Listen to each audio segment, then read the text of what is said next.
Hey everybody, this is Eli Freestone, and you're watching my project for app demo for Advanced Visual Frameworks, term 1304. So first off, the baby chicks are still inside, so if they do make any noise, my apologies in advance. Let's go ahead and get rolling here. Got the icon right there. My mashups were originally actually going to be posting a picture to Facebook, and then Google Maps originally it was supposed to also include the places, but we'll get to that in a sec. Anyways, for the Facebook, I knew it was going to be a challenge because it uses OAuth 2.0, which is actually I think what's been giving me the issues with the Google API's authorization. Anyways, I set a deadline. If I didn't have a certain portion of it done by that deadline, I would actually abandon it and go to a plan B. Unfortunately, that did end up happening, and it got replaced with a weather geo mashup.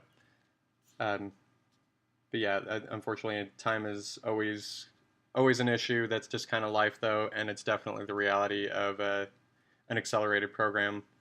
So yeah, let's go ahead and get started here. We've got the Google Maps based on geolocation. This was originally going to also include the Places API, but unfortunately, I was running into the same issues with authorization as before. It didn't matter where I injected my key, whether it was in the script tag in the HTML or in the AJAX call, written out completely in the URL, or even injected as a variable into the URL. It all pretty much ended up the same way, and it did the exact same thing with Facebook. So I think it's the OAuth 2.0. I'm just not doing something correctly with it, I think.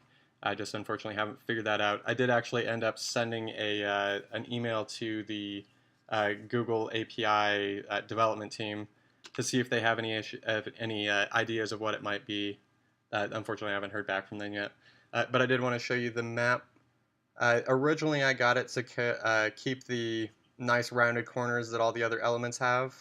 But as soon as it puts the overlay on that adds the beacon to show you where you are, it loses that styling, unfortunately. I haven't been able to figure out how to get it to keep, but it is a fully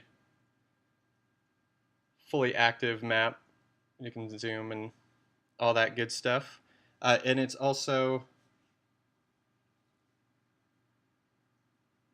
changes size based on the orientation. That's actually the width is actually a percentage, and then the height is actually a CSS3 attribute called VH, or viewpoint height, which I actually hadn't even heard of until today. But I got it to actually get it to change the height a little bit.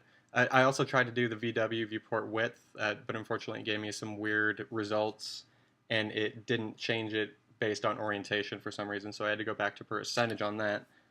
So anyways, let's go ahead and go on to the weather mashup here. This is using the Weather Underground API, and you can see that if you can notice, the icon is a little bit grainy, pixelated actually. The reason why is the icons that the Weather Underground actually provides are not very big. And had I known that before I really got rolling with that, I probably would have looked for other weather APIs to work with. Unfortunately, I didn't notice that until it was way beyond the point of no return. Just flip it sideways here, and then you can really see the pixelation of it. Unfortunately, wasn't able to even have time to build to just create some new icons that are larger. Um, but yeah, that's just kind of the way it goes sometimes. Let's go ahead and move on to the Android phone. Got the icon right there. And it's just the same two matchups, so I'll just run through them real quick here. All right, so Google Map Geo and Weather. And because of the aspect ratio of my phone, I will have to scroll to show the map. Where are you going? There we go.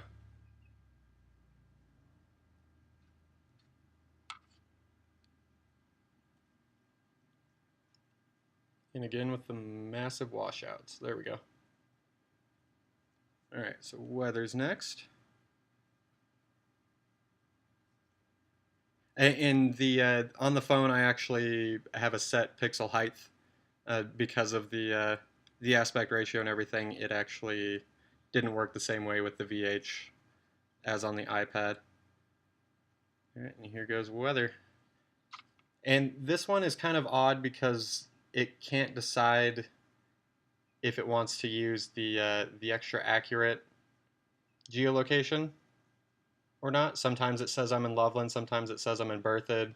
I actually live just on the outskirts of Loveland, but Berthoud's just a hop, skip, and a jump down the road too. But yeah, the geolocation was actually doing that as well. The accuracy would go from like 3,000 meters down to 30 meters. And it mainly only uses my GPS if I have my Wi-Fi turned on. But yeah, I guess that's about it. This has been Eli Freestone, Project 4 for AFW 1304. Thanks for watching. Have a good night.